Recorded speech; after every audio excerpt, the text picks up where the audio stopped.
નમસ્કાર દર્શક મિત્રો, હું છું જયદીશ શુક્લા. આપ નિહાળી રહ્યા છો ક્રાઇમ પેટ્રોલિંગ ન્યૂઝ અને ઇન્ડિયા ટાઈમ ન્યૂઝ ચેનલ. તેને યુટ્યુબ ઉપર લાઇક કરો, શેર કરો અને સબસ્ક્રાઈબ કરો, જેથી કરી અવનવી માહિતી આપણી પાસે પહોંચી શકે. અત્યારે ઈરાન, ઇઝરાયલ અને અમેરિકાના યુદ્ધ ચાલી રહ્યું છે, ત્યારે ભારત દેશની અંદર અને ગુજરાતનું અમદાવાદ શહેરમાં પેટ્રોલ પંપ ભરવા માટે પેટ્રોલ ખૂટી રહ્યું છે એવી વાત કરવામાં આવી રહી છે. ત્યારે પેટ્રોલ પંપ ઉપર જે અત્યારે લાઈનો લાગી છે વાહનોની પેટ્રોલ પંપ ભરાવા, તો અમારી સાથે આ જનતા જોડાઈ ગઈ છે, તમે જોઈ શકો છો. આ શું આજે અત્યારે પેટ્રોલ પંપ ઉપર લાઈનો ચાલી રહી છે, તો આ કાળા બજાર માટે છે પેટ્રોલ પંપ કે ખરેખર પેટ્રોલ ખૂટી ગયું છે? તમારું મંતવ્ય શું છે? મને તો એવું લાગે છે કે કોઈ અફવા ફેલાઈ હોય એવું લાગે છે. કાળા બજારનું એવું લાગે છે ભાઈ, કાળા બજારનું હોય ને અફવા હોય એવું લાગે છે. નકર આપણા ગૃહમંત્રીએ તો કીધું કે પેટ્રોલ તો પૂરતું છે.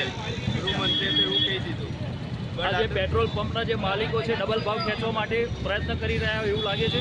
એ તો હજી ખ્યાલ નહીં, હવે જઈએ ત્યારે ખબર પડે શું ભાવ વધારવા માટે પકડી લો ભાવ વધારવા માટે આ લાઈનો ઊભી કરી છે.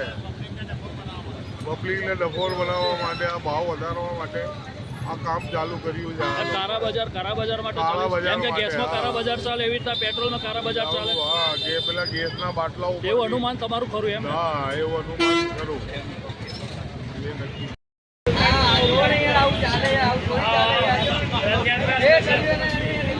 રથયાત્રા સ્પેશિયલ.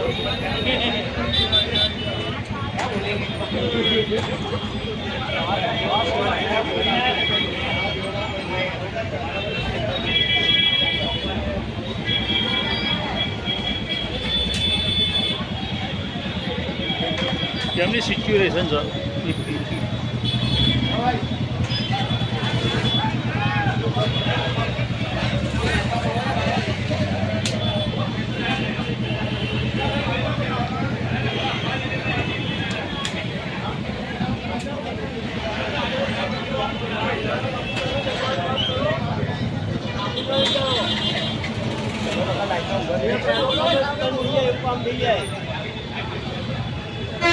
આ પેટ્રોલ પંપ પાલની ભીડ કેમ છે?